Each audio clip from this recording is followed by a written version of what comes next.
Hello friend, Shankar बोलचे आमच्या गोंया खातीर. आमचे राजकारणी आपल्या जिवाक चड शाणे समजतात. ज्या मुद्द्याचेर उलोवपाक जाय त्या मुद्द्याचेर उलयनात. नाका त्या मुद्द्यांचेर उलोवन टायमपास करतात. हेंच्यांनी कोटी खाल्ल्यात आनी त्यो कोटी लागल्यात ताळ्याक. ते ताळ्याक लागतकूच मागीर उतरां भायर सुटनात. म्हणून आयची ही परिस्थिती. म्हणून तांकां उलोवपाक जायना. बारीकशी कविता बरयल्या मराठीन. कविता आयका. कवितेचें नांव जावन आसा आमदार म्हणटो. आमदार म्हणतो, मला माफ करा, मी तेथे कोळशावर बोलणार नाही.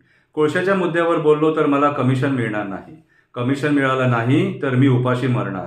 मारू दे रे बोंबा शंकरपोळजीला, तो कधी नाही सुधारणार. आमदार म्हणतो, शंकरपोळजीला कुठे माहीत मी येथे पोचायला काय काय कांड केले. माझ्यासाठी इलेक्शन म्हणजे धंदा. या धंद्यात मी कोटी कोटी खर्च केले. आज जेव्हा कायची वेळ आली तेव्हा तुम्हा लोकांचे डोळे फुटले. देवाने मला गोल्डन चान्स दिला आहे. परत येणार की नाही हे कोणाला माहीत आहे. आमदार म्हणतो, तो पोळजी परत